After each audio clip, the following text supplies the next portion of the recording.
ఎవరు ఈ X-Men characters episode 7. ఈరోజు మ్యాగ్నిటో ఎవరు అండ్ అతని పవర్స్ ఏంటి అని మాట్లాడుకుందాం.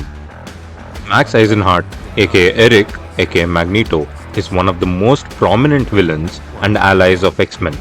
అతను ఒక హాలోకాస్ట్ సర్వైవర్, అంటే అతను వరల్డ్ వార్ 2లో అతని ఫ్యామిలీని కోల్పోతాడు బికాస్ హీస్ అ జ్యూ. అతను తన క్రష్తో నాజీస్ నుంచి ఎస్కేప్ అవుతాడు అండ్ ఒక ఫ్యామిలీని స్టార్ట్ చేస్తాడు. కొన్ని సంవత్సరాల తర్వాత Nazis track him down and cross ఫైర్లో అతని కూతురు చనిపోతుంది అండ్ అప్పుడు అతని పవర్స్ అన్లాక్ అవుతాయి.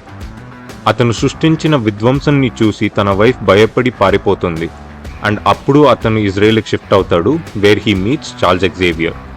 అతను later brotherhood of evil mutants టీమ్ని క్రియేట్ చేస్తాడు. అతని పవర్స్ వచ్చేసి controlling magnetism, casting field forces, shooting electromagnetic pulses and అతను ఒక ఒమేగా లెవెల్ మ్యూటెంట్. అతను mutants is the future of humankind అని నమ్ముతాడు అండ్ అందుకే he fights against humankind. At time and again అతను ప్రూవ్ చేశాడు he can redeem himself and మనుషుల కోసం ఫైట్ చేయగలడు అని. But the world has always told him that you were always right, మ్యాగ్నిటో.